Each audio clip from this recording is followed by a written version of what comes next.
Testing, 1, 2, 3. Testing, 1, 2, 3.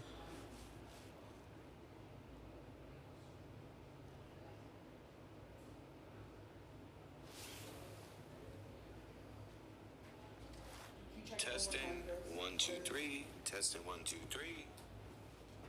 All right. Oh, sure. Testing, 1, 2, 3. All right. Awesome. Oh, Eric, I didn't even realize that was you. Yeah. Julia, thank you.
you know, it's really making it.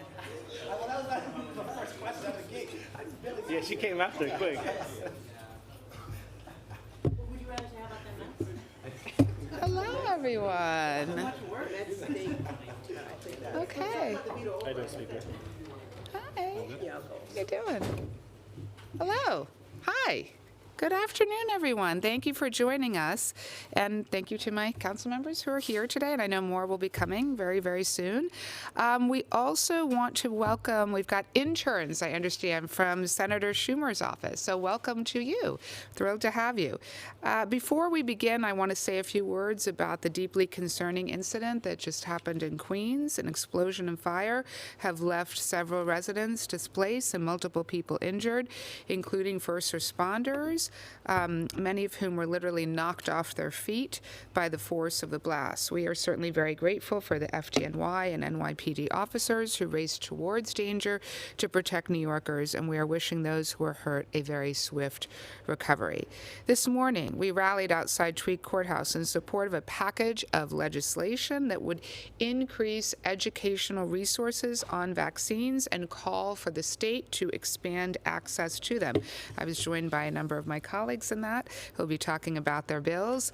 These numbers show an incredibly disturbing pattern that fewer kindergartners are getting vaccinated overall, and that measles outbreaks have spread across the country, killing 3 Americans, as many deaths from measles, more than in the past 23 years combined. I want to welcome the public advocate for joining us today. Thank you for being here. In terms of the vaccines, we are actually also seeing higher numbers of childhood deaths from diseases like whooping cough and influenza. And certainly as a mother, and I know many of us are parents, these are terrifying statistics. Now, one of the root causes for these alarming trends is a massive campaign of misinformation and disinformation, and it is being fueled specifically by U.S. Health Secretary Robert F. Kennedy Jr. The new life that Kennedy is giving to the movement has clearly given new life to the actual diseases themselves. The erosion of public trust in science doesn't just increase health risks for its own band of followers, it also puts the wider community in jeopardy. As lawmakers and as leaders, we can't just sit idly back and let this happen. So today, we are fighting back. And I do want to say, as someone who taught a course at Columbia called When Cities Take the Lead, that was about when the federal government is deregulating, it is up to cities to take a lead on issues like that. So with a package of legislation that seeks to combat disinformation, we are taking the lead in sharing facts, in counteracting Secretary Kennedy's falsehoods, and creating a safer and healthier city for all New Yorkers. Looking back to earlier this week, on Tuesday morning, the mayor and I announced that the city council reached an agreement to move the deadline for his executive budget from May 1st to May 12th. That adjustment reflects a very simple reality. We will not have the necessary clarity to complete the executive budget until New York State has finished theirs. The city council is taking a prudent approach to this budget process and ensuring that our fiscal stewardship is responsible by continuing to find savings that will close our budget shortfall, as well as the revenue raisers that we had announced on April 1st. We also took the opportunity to reiterate our prior calls on Albany to deliver its fair share for New York City, because despite being the economic engine of the state, the city contributes much more to the state's revenues than it receives back in return. That imbalance truly undermines our capacity to keep the city affordable and to invest in long-term stability. With that said, we certainly appreciate what the state government has been able to do for our city. They're an essential part of the solution, and we are all committed to delivering a budget that meets the need of every single New Yorker. Yesterday, I was deeply disappointed by the Supreme Court decision to strike down a Louisiana congressional map. In 1965, the Voting Rights Act brought our country closer to fulfilling the ideas of democracy. 61 years later, the Supreme Court has brought us further apart. We cannot allow our hard-fought voting protections to be lost, and we must always defend fair representation. And finally, yesterday morning, the Council's Committee on Consumer and Worker Protection held a hearing to discuss a bill I introduced to create the nation's first Insurance Accountability Office. This would be modeled after our Healthcare Accountability Office, which I created in my first term, and that aims to perform the vital role of promoting transparency and accountability around the insurance industry. We have to be real about these numbers. We have to be real about the fact that the cost of insurance has gotten completely out of control. And the hikes are particularly onerous in our state. And New Yorkers are quite frankly footing the bill for that. So whether you're a small business owner, and about 5,000 small businesses closed last year, if you're a small business owner in New York City, you're paying 4 to 5 times the national average for liability insurance. We know that the high cost of insurance, whether it's small businesses, as I just mentioned, whether it's health insurance, whether it's homeowners insurance, it is affecting everyone, from renters to homeowners alike. And that's exactly why we need this Office of Insurance Accountability. It will give the city the tools to understand what's driving these exorbitant costs so we can be smarter about it and we can finally bring these exorbitant costs down and get a better value for taxpayers. So now we're going to move on to our stated agenda. First, we're going to vote on the following land use items. St. Francis Prep Commercial Overlay, which will bring into compliance an existing illuminated sign posted at the entrance of St. Francis Preparatory School in Councilmember Linda Lee's district. Next, we're going to vote on the following finance items. Pre-considered introduction, sponsored by also Councilmember Linda Lee, would extend certain dates relating to the executive budget for fiscal year 2027. Introduction 791, also sponsored by Councilmember Linda Lee, would amend the district plan of the Fulton Street Business Improvement District to change the method of assessment upon which the district charge is based. And then 3 pre-considered resolutions, also sponsored by Councilmember Lee, would establish 2 partial 40-year Article 11 tax exemptions and a partial 9-month Article 5 tax exemption for 4 buildings in Majority Leader Abreu's district.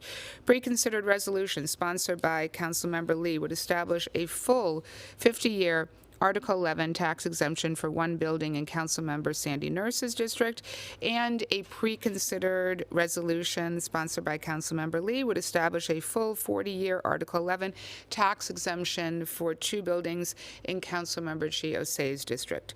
Today, we'll also vote on the following resolutions. Resolution 183-A, sponsored by Councilmember Amanda Farias, would call on the state legislature to pass and the governor to sign a bill providing that certain contracts to purchase food can be awarded to a qualified bidder who complies with certain standards when such a bid is not more than 10% higher than the lowest responsible bidder. Resolution 396, sponsored by Public Advocate Jumaane Williams, would declare May 15th through June 15th as Tourette Syndrome Awareness Month and June 7th as Tourette Syndrome Awareness Day in the city of New York. I really want to thank you, Public Advocate, for your leadership on this, and you've really inspired so many New Yorkers who are grappling with this, and so thank you so much for being here, and I'll turn the podium over to you. Thank you so much. Thank you, Madam Speaker, and thank you for your leadership on the vaccines. I'm hoping cities across the state and across the country take your lead on making sure we're pushing back on the disinformation.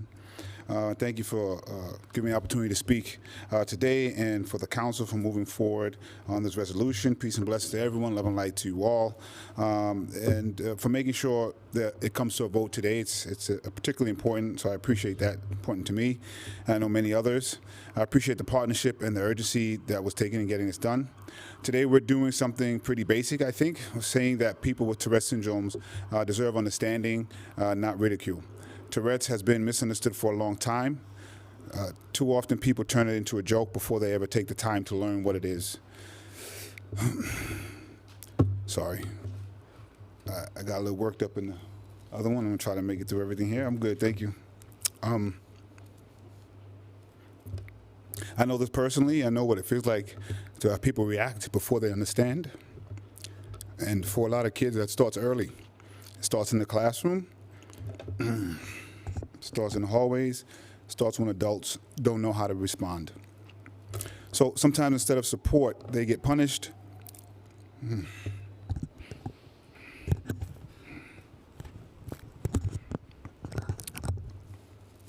Instead of empathy, they get embarrassment. Instead of being helped, they get pushed aside. This revolution definitely won't fix everything, but awareness does matter. Understanding matters, because once people know, they can definitely do better. So this is more about them more than just recognizing a month. It's about recognizing people, and it's about making clear that in New York City, nobody should have to hide who they are, and everyone should be treated with dignity. You know, for me, Tourette syndrome is never something that I hid, but I never leaned into it intentionally, and I'm trying to lean into it intentionally now, understanding the impact that I'm seeing from young people who see me as an elected official. I was once, when elected, the first elected official in the country with Tourette syndrome.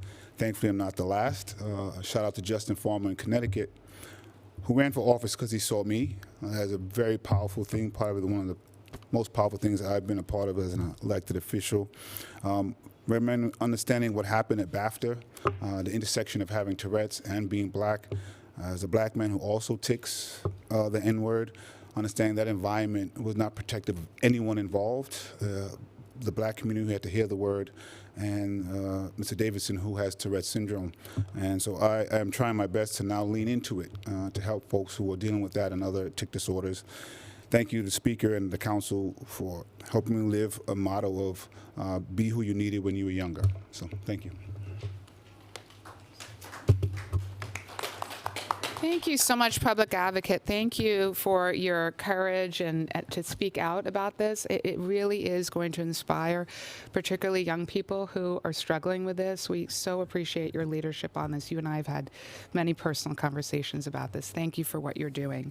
And next, we are going to be voting on a package of bills related to improving the response to Code Blue emergencies. Introduction 790A, sponsored by Councilmember Rita Joseph, would require the Department of Social Services, in collaboration with New York City Emergency Management, to submit annual reports on warming centers in New York City and post them online. Don't believe Councilmember Joseph is here yet. If she does come, we will then have her speak at that time. Introduction 778A, sponsored by Councilmember Lincoln Ressler, would require the Department of Homeless Services to create a platform that allows for real-time tracking and reporting of all engagement with street homeless individuals. Now I invite Councilmember Ressler to discuss his legislation.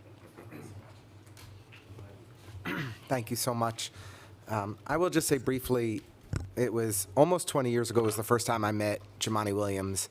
I was part of an interview committee for a position that he had applied for. We had decided in advance of the interview process who we were going to hire. It wasn't him. But this guy came in and just wowed us all so much that there was no other choice we could make. And Jumaane, you've been a model elected official. You've inspired like generations of young Brooklynites, young New Yorkers. And your remarks today were really powerful. So thank you for everything you do. And thank you, Speaker, for supporting this important legislation. I'm grateful for it. Intro 778A will require the Department of Homeless Services to implement a data system that is accessible on mobile devices for all the outreach workers that we have operating across the city of New York. We all know that there are many thousands of street homeless New Yorkers who are struggling with mental illness today. We spend hundreds of millions of dollars, if not billions of dollars, on street outreach contracts, on safe haven shelters, on mental health services to try to provide assistance to these individuals and connect them to the help and the housing and the care that they need. But we don't have good data systems to actually track what are our engagements with these individuals and what are the outcomes that yield from those repeated engagements. And that is what this legislation will solve for. This was inspired by a Comptroller Lander audit from 2023 that showed that DHS simply did not have a comprehensive data system that was accessible in real time to the DHS outreach workers that are operating on the ground. And so we are creating it. In addition to that new mobile platform that's being created that street outreach workers will have access to, there will also be new and rigorous reporting that will help us understand exactly how many street homeless New Yorkers are being placed in housing and connected to other services every single quarter. Because if we don't have good data and if we don't have good tracking systems, then we can't actually improve improve. We know we have a very serious challenge right now in New York City where there are too many thousands of people who are struggling with mental illness on our streets and in our subways. And I'm very hopeful that with this new an effective tracking platform and with regular reporting, we'll be able to make a meaningful difference in helping to drive down that number of street homeless New Yorkers. So thank you to Speaker Menon and to Chair Hudson for supporting this legislation, and I'm very grateful to my colleagues for their support as well. Thank you. Thank you. Now, Introduction 727A, sponsored by Majority Leader Abreu, would require the Commissioner of Homeless Services to make best efforts to coordinate with hospitals to make supplies available to patients experiencing homelessness upon their discharge from the hospital. And Introduction 726A, also sponsored by Majority Leader Abreu, would require the Commissioner of Homeless Services to develop informational materials directed to hospitals pertaining to a Code Blue or Code Red Alert and provide them to hospitals to distribute to patients. I'm now going to ask our Majority Leader to come up. Thank you, Madam Speaker. New York takes care of its own. That's who we are. But we fail that promise when someone walks out of a hospital with nowhere to go during a cold snap in the middle of winter or a deadly heat wave in the summer. This past winter, extreme cold and storms claimed lives that didn't have to be lost. One of those victims, a man named Noberto Jimbo Niola, was found on a park bench, discharge papers still fresh in his pocket. In our city, no one should be left behind. And with extreme weather becoming more and more frequent, it's not just a winter problem. It's also a summer problem, too. We don't want anybody leaving a hospital and walking straight into a crisis. This legislation closes that gap by ensuring hospitals have the tools to connect vulnerable patients to warming centers, cooling centers, and the support that they need before they ever hit the street.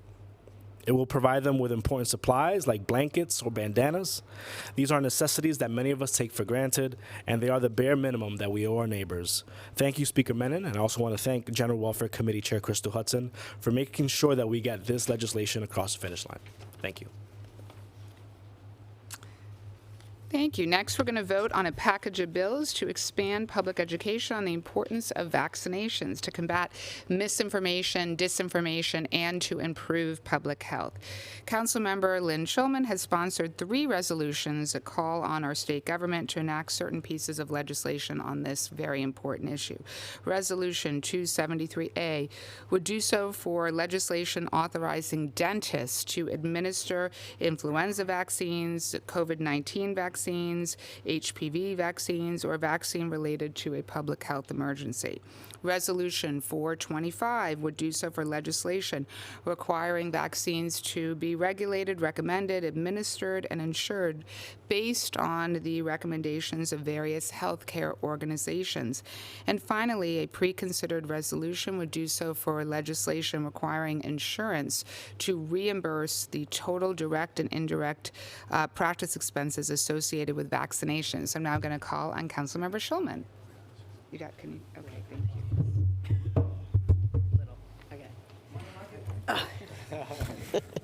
Next time.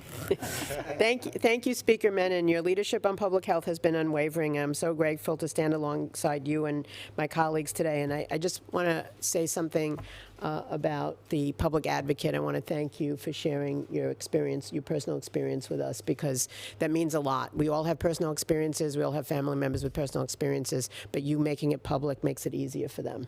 So thank you. I am proud to sponsor 3 resolutions being voted on today, each one a direct response to the growing threats to vaccine access and public health in our city and state. And none of this would be possible without the Speaker's commitment to making New York City a leader on public health. She said cities lead, that's what we're doing. The first resolution, 273, calls on New York State to authorize dentists to administer vaccines. Dentists were on the front lines of our COVID response. They showed up, they were qualified, and they saved lives. It's time to make that permanent. Every additional access point means more New Yorkers are protected. The second resolution, 425, calls on New York State to require that vaccine policy be grounded in the recommendations of reputable, nationally and internationally recognized healthcare organizations, not solely a CDC that has become increasingly increasingly politicized. The federal government is eroding public trust in vaccines more than ever and putting lives at risk. New York will not follow them down that road. And finally, the pre-considered resolution calls on New York State to require insurers to fully reimburse pediatric practices for the cost of providing vaccines. Pediatric offices are the backbone of our childhood immunization system, and we must make sure they can afford to stay there. Speaker Menon, thank you again for your leadership in making sure New York City always steps up when Washington steps back, and they're stepping way back these days. Today, we are doing exactly that. Thank you.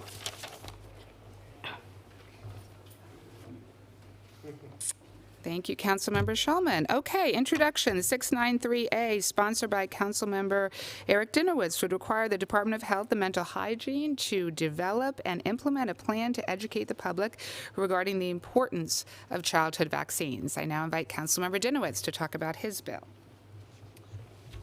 Thank you, Madam Speaker, for putting this package forward, and to the Health Chair, Lynn Schulman.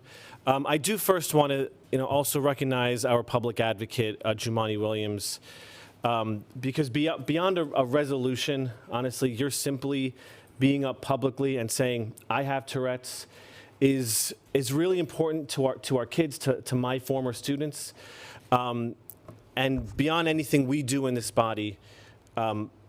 You are helping them out in ways that you'll never know, that I'll never know, most of us here will never know, in ways that are incalculable. So I just thank you for being up here and very publicly talking about your experience with Tourette's. So we know something that's pretty straightforward. Vaccines save lives. The federal government has taken numerous steps to undermine trust in our public health system and make us less healthy, including Health and Human Services Secretary Robert F. Kennedy Jr.'s order to remove the universal recommendations for childhood vaccinations against the flu, rotavirus, hepatitis A, B, RSV, and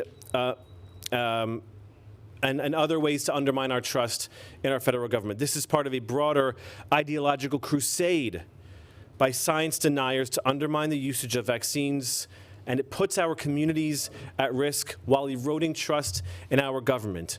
And we've seen the effects. Measles are up, whooping cough is up, hospitalizations for preventable diseases are up, and soon, I am sure, hepatitis B will be up, and we will start to see polio again in our country.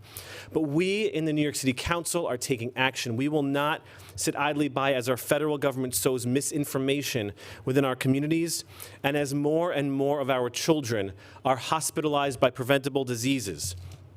My bill, Intro 693, would fill the void left by our federal government by requiring the Department of Health and Mental Hygiene to create a plan to educate the public regarding the benefits and importance of childhood and adolescent vaccinations, as informed by recommendations of the American Academy of Pediatrics, the American Academy of Family Physicians, and other major trusted organizations, as opposed to the CDC, which is becoming more and more driven by ideology instead of by science. This education campaign will target those neighborhoods with the lowest childhood and adolescent vaccination rates in a culturally sensitive and linguistically relevant manner. We in the City Council will continue to fight for our children's health in our city by uplifting science. We here in the Council can set a model for what the federal government should be doing, focusing on the health of our neighbors rooted in science. And we will do so by passing Intro 693 and the rest of the bills in this package. Thank you. Thank you, Madam Speaker. Thank you. Finally, last but not least, Introduction 260A, sponsored by Councilmember Shekhar Krishna, will require the Department of Health and Mental Hygiene, in collaboration with the Department of Education, to develop informational materials about vaccines. I now invite Councilmember Krishna to talk about his bill. Thank you so much, Speaker. Good afternoon, everyone. I'm New York City Councilmember Shekhar Krishna. I'm the chair of our council's Oversight and Investigations Committee. I first want to say to our public advocate, as you've already heard, thank you for your powerful words, for leading by example, whether it's talking about Tourette's and battling the stigma to so many other issues, and for you giving a voice to so many people who otherwise would not have a voice were it not for your work and advocacy. So thank you, brother.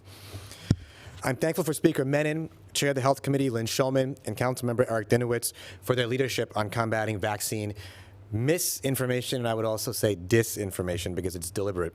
Together, we are passing an aggressive package of bills to combat false information around vaccinations and make it more accessible for New Yorkers to get critical vaccinations. The federal government, from Donald Trump to his health secretary, Robert Kennedy Jr., have been spreading false claims actively about vaccines. They are gutting our access to health care and undermining the public institutions that keep us healthy and informed. This is a 1-2 punch for our public health system. They are intentionally confusing our families, and they are also making it harder to access care. But our city council will not stand by and allow the federal government to interfere with our families' access to health care. My legislation, Intro 260, would require the Department of Education to develop and distribute materials around vaccines to parents of all New York City public school students, including those enrolled in early childhood education programs like 3K and pre-K. These materials would give parents and educators clear information on vaccinations, how they work, their public health benefits, their safety, and where to access vaccines required to enroll your child in school. This bill would directly combat the dangerous claims the federal government is making about science, and it will ensure our families know where to turn to for access. Today, with the support of our council speaker, Julie Menon, we are doing the work that Donald Trump and RFK Jr. refused to do, which is to give New Yorkers clear health information and ensure they can keep their families healthy. Thank you very much, and I just want to recognize a very close friend of mine who's here, who's worked in the LA City Council, a native Brooklynite, Ibert Schultz from law school. So good to see you. Okay, thank you so much. So that concludes our stated agenda. Happy to start with On Topic.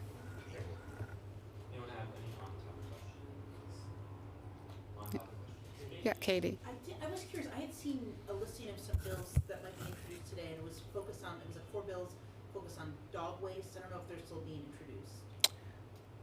Yeah, we generally don't discuss bills that are being introduced, but as part of the agenda, but yeah, I mean, if you have any questions about that. Yeah, happy to. We are doing a dog waste package, but those are being introduced, not voted on today. Yeah, okay, I'm gonna read about the introduction, yeah, I don't know Oh, if you can. Yeah. sure. I mean, we're happy to. So, I mean, I'll mention something like, so about 2 years ago, a year and a half ago, I introduced a bill and I had a hearing that would require the city to put dog waste, the bags on all of the litter baskets throughout the city. So that bill I introduced and was heard about a year and a half ago. We know that dog waste is an enormous issue, and so we're doing a dog waste package, so more to come. We'll be really talking about that in the coming weeks as those bills go to a hearing. Any other Yeah. on-topic questions? All right, we'll continue with off-topic questions. Okay, thank you all. Okay. Well, they're welcome to stay or go. You're welcome. If you want any of them to stay, Great, public outreach thing. it's going to keep me coming. We might be talking Any- about some of your bills, right? Okay, stay, whatever you want. Okay. Great, all right, any off-topic questions?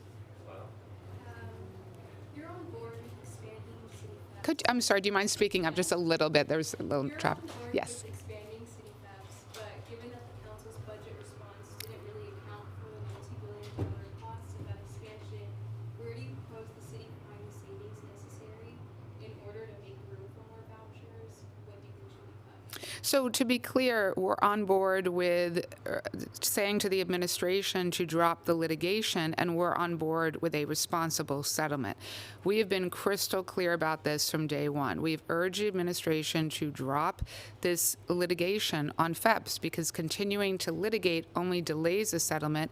And at this point, we have offered a reasonable, responsible settlement that does contain the costs, but that also protects vulnerable New Yorkers. sure, Emily. Yep, I have a follow-up question on that. Can you elaborate at all on the settlement that you're, I can't because we're in settlement talks, so I can't elaborate on that. can you elaborate at all on what is the holdup with the settlement? You mentioned outside that the mayor is not coming to the table on the settlement. What we said is the administration continues the litigation. Our position from day one has been to drop the litigation. We don't think it makes sense to continue litigation on this matter. The best thing, in our opinion, is to come to the table and negotiate a responsible settlement, which is we've been prepared to do on day one. Sure. Hi, Speaker, right here. Hi. Good to see you. Good to see you. I'm wondering where you are in discussing with your body about the potential of the veto override. Sure. The mayor's veto of the school buffer zone bill, especially with Carl Wilson expected to Yeah. join the council once results are certified.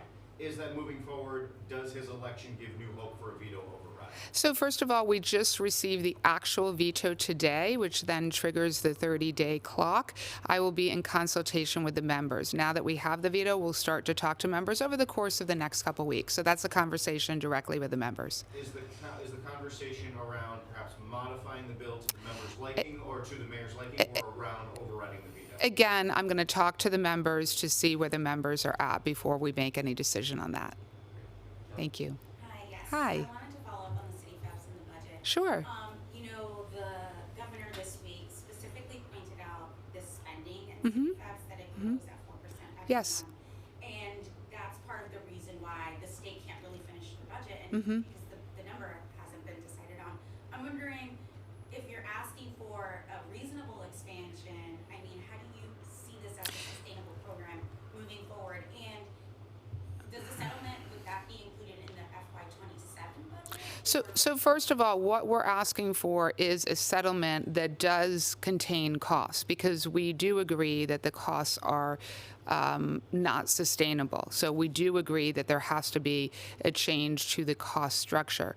We have been working very closely with the advocates on that. We have put forward a reasonable settlement, which is why we believe that continuing to litigate delays our ability to reach the settlement, and we want to reach the settlement as soon as possible. Would it be in the FY27 budget, or would it be across multiple years, you're thinking? First of all, any kind of settlement will be across multiple years because it's something that we recognize the cost has grown exponentially, and so we are cognizant of that.